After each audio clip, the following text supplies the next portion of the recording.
There's a lot of information out there about the COVID-19 vaccines. But what do you really need to know? We'll begin with the basics. But first, a quick tip. Stay on the lookout for some pop-ups that can give you more information as you watch the video. What's a vaccine? Vaccines train your body's defense system, known as the immune system, to fight off specific invaders. Harmful invaders are called pathogens, and these can be viruses, bacteria, fungi, or other microorganisms. If we focus on viruses, we find that many vaccines are created by using some part of the virus we want to protect against. These vaccines may use dead, weakened, or inactive versions of the viruses, as those versions are unlikely to harm humans. Newer types of vaccines may even tell your cells to make a protein that a specific virus would make. The purpose of each of these vaccines is to train your immune system to identify and fight the pathogen when your body encounters it. This gives your immune system a head start at fighting off the real virus without getting a severe infection. Vaccines that have been approved for use are very safe. They're some of the safest preventative treatments available. But all vaccines carry some risk.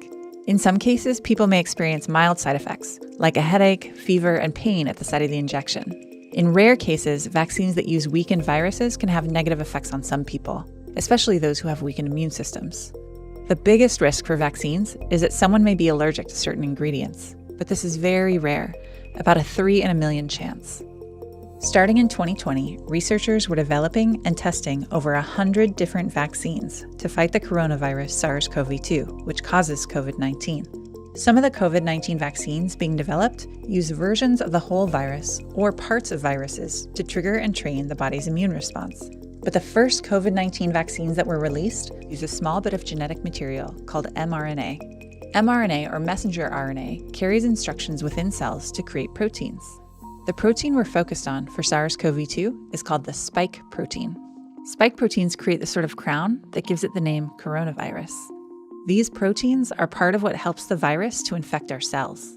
By using mRNA that holds instructions for spike proteins, we can actually train our own cells to create a harmless part of the spike. Then, our immune systems respond to the presence of this normally foreign piece of protein. When we get this vaccine, our bodies can learn to block the spike from attaching to our cells.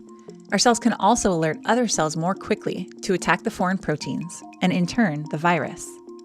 Our immune systems fight invaders in many ways, but let's look at some of the cell types that are involved when we learn to fight a specific invader. Innate immune cells are the first to respond to an infection. These are groups of many types of cells that attack anything that's not supposed to be in the body. They warn other immune cells of an invasion and call other cells to where the infection is happening.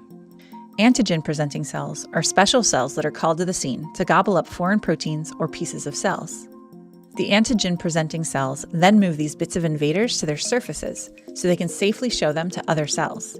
In this way, they can alert another type of defense cell, helper T cells. Helper T cells take the hint that an invasion may be happening, and they launch a coordinated attack. At this point, B cells may take the call. If any B cells are found that are a match for the foreign protein pieces, they're activated. Those cells then start to make matching antibodies. Antibodies can either connect to a part of a virus to block it from entering a cell, or they can mark it as something that needs to be destroyed. Killer T cells can also be activated as part of the attack. Like B cells, they match up with a specific invader when they recognize parts of its proteins on the surface of antigen-presenting cells.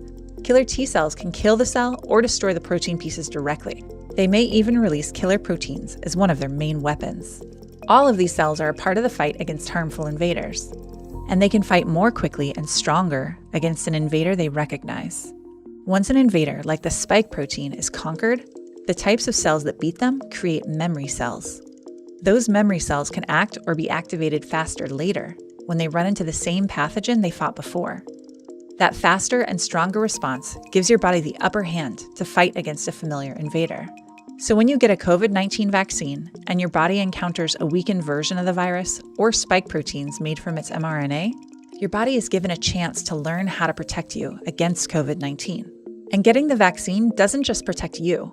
It can also help protect the friends and family that you come into contact with.